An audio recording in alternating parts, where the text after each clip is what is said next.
வணக்கம். செல்வகுமாரின் 2 நிமிட வானிலை ஆய்வறிக்கை 2025 மார்ச் 31. இனிய ரம்ஜான் தினத்திலே அனைவரையும் வணங்கி இன்றைய 2 நிமிட வானிலை அறிக்கையை சமர்ப்பிக்கிறேன்.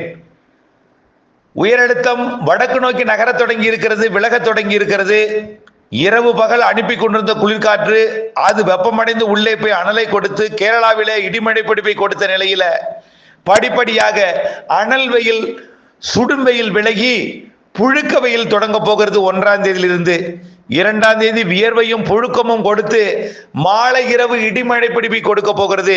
3ஆம் தேதி அதிகாலையிலிருந்தே மழை பிடிப்பு தொடங்க போகிறது.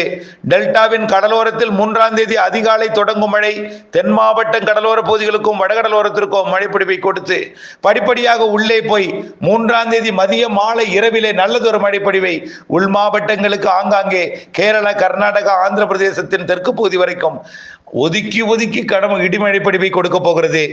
இந்த மழைப்பொழிவு 7ஆம் தேதி வரை ஆங்காங்கே ஒதுக்கி ஒதுக்கி வியர்வைக்கு பின் இடிமின்னல் மழைப்பொழிவை கொடுக்கும். பிறகு கிழக்கு காற்று கொண்டு வரக்கூடிய குறைந்தழுத்த தாழ்வு நிலையானது தென் தமிழ்நாடு மற்றும் இலங்கை டெல்டா மாவட்டங்களுக்கு மிக நெருக்கமாக அமைந்து ஒட்டுமொத்த தென் மாநிலங்களுக்கு கிழக்கு காற்றை குவித்து வடகிழக்கு பருவமழை போன்ற ஒரு மழைப்பொழிவு அமைப்பை, அடை மழைப்பொழிவு அமைப்பை வரக்கூடிய 8, 9, 10, 11ஆம் தேதி ஏற்படுத்த போகிறது.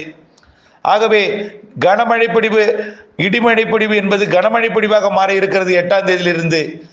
அதே போல இம்மாத 11க்கு பிறகும் அடுத்தடுத்த நிகழ்வுகள் காத்திருக்கிறது. ஏப்ரலில் சராசரிக்கு கூடுதல் மழை இருக்கிறது. மே 15 வரை இம்மழை தொடரும் என்று எதிர்பார்க்கப்படுகிறது. இடையிலே இடைவெளி இருந்தாலும் அனல் வெயில் குறைந்து புழுக்க வெயில் நீடிக்கும் என்றும் விரிவான அறிக்கையை பார்த்து பயன்பெறவும் கேட்டுக்கொள்கிறேன்.